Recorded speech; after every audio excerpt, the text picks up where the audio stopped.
حضور اکرم صلی اللہ علیہ وآلہ وسلم نے فرمایا کہ جب لوگ جنت میں جا رہے ہوں تو اویس کرنی کو جنت کے دروازے پر روک لیا جائے گا۔ حضرت اویس کرنی کون ہیں؟ اویس نام عامر کے بیٹے ہیں۔ مراد قبلہ ہے، کرن ان کی شاخ ہے اور یمن ان کی رہائش گاہ تھی۔ حضرت نے ماں کے حد درجہ خدمت کی۔ وہ آسمانوں تک پہنچی۔ اویس کرنی حضور کی خدمت میں حاضر نہیں ہو سکے۔ جبریل آسمان سے پہنچے اور ان کی بات کو حضور نے بیان کیا۔ چونکہ حضور دیکھ رہے تھے کہ آئندہ آنے والی نسلیں اپنی ماؤں کے ساتھ کیسا سلوک کریں گی۔ ایک سائل نے سوال کیا، یا رسول اللہ، قیامت کب آئے گی؟ تو آپ نے ارشاد فرمایا، مجھے نہیں معلوم کب آئے گی۔ تو سائل نے کہا، کوئی نشانی تو بتا دیں۔ تو آپ نے فرمایا، جب اولاد اپنی ماں کو ذلیل کرے گی تو قیامت آئے گی۔ حضور اکرم نے حضرت عمر اور حضرت علی سے کہا کہ تمہارے دور میں ایک شخص ہوگا جس کا نام ہوگا اویس بن عامر، درمیانہ قد، رنگ کالا، جسم پر ایک سفید داغ۔ حضور نے ان کا حلیہ ایسے بیان کیا جیسے سامنے دیکھ رہے ہوں۔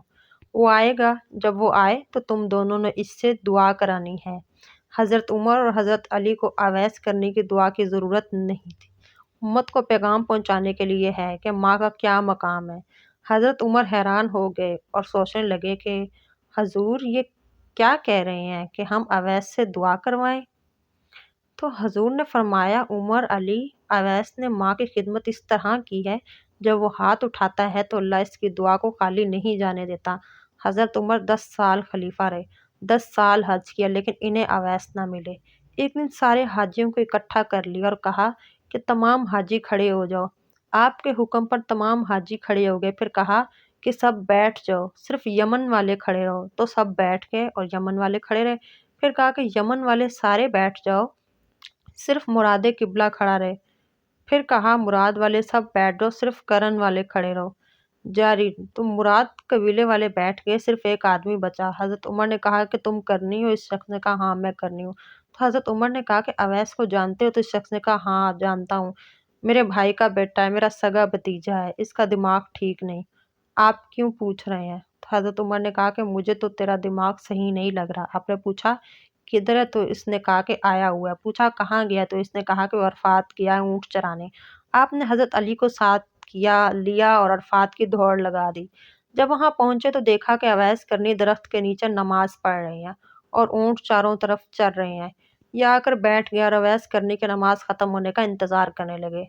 جب حضرت اویس نے محسوس کیا کہ آدمی آ گئے تو انہوں نے نماز مختصر کر دی۔ سلام پھیرا تو حضرت عمر نے پوچھا، کون ہو بھائی؟ تو کہا، جی میں مزدور ہوں، اسے خبر نہیں کہ یہ کون ہے۔ تو حضرت عمر نے کہا کہ تیرا نام کیا ہے؟ تو اویس کرنی نے کہا کہ میرا نام اللہ کا بندہ ہے۔ تو حضرت عمر نے کہا کہ سارے ہی اللہ کے بندے ہیں، تیری ماں نے تیرا نام کیا رکھا ہے؟ تو حضرت اویس نے کہا کہ آپ کون ہیں میرا انٹرویو کرنے والے؟ ان کا یہ کہنا تھا کہ حضرت علی نے کہا کہ اویس، یہ امیر المومنین عمر بن خطاب ہیں اور میں ہوں علی بن ابن طالب۔ حضرت اویس کا یہ سننا تھا کہ وہ کانپنے لگے کہ جی میں معافی چاہتا ہوں، میں تو آپ کو پہچانتا ہی نہیں تھا، میں تو پہلی دفعہ آیا ہوں۔ تو حضرت عمر نے کہا کہ تو ہی اویس ہے؟ تو انہوں نے کہا کہ ہاں میں ہی اویس ہوں۔ حضرت عمر نے کہا کہ ہاتھ اٹھا اور ہمارے لیے دعا کر۔ وہ رونے لگے اور کہا کہ میں دعا کروں؟ آپ لوگ سردار اور میں نوکر، میں آپ لوگوں کے لیے دعا کروں؟ تو حضرت عمر نے کہا کہ ہاں، اللہ کے نبی نے فرمایا تھا عمر اور علی جیسی ہستیوں کے لیے حضرت اویس کے ہاتھ اٹھوائے گئے۔ کس لیے؟ اس کے پیچھے جہاد نہیں، تبلیغ نہیں، تصوف نہیں، اس کے پیچھے ماں کی خدمت ہے۔ جب لوگ جنت میں جا رہے ہوں گے تو حضرت اویس کرنی بھی چلیں گے۔ اس وقت اللہ تعالیٰ فرمائیں گے کہ باقیوں کو جانے دو اور اویس کو روک لو۔ اس وقت حضرت اویس کرنی پریشان ہو جائیں گے اور کہیں گے کہ اللہ آپ نے مجھے دروازے پر کیوں روک لیا مجھ سے؟ اس وقت اللہ تعالیٰ فرمائیں گے کہ پیچھے دیکھو۔ جب پیچھے دیکھیں گے تو پیچھے کروڑوں اربوں کے تعداد میں جہنمی کھڑے ہوں گے۔ تو اس وقت اللہ فرمائے گا کہ اویس، تیری ایک نیکی نے مجھے بہت خوش کیا ہے، ماں کی خدمت۔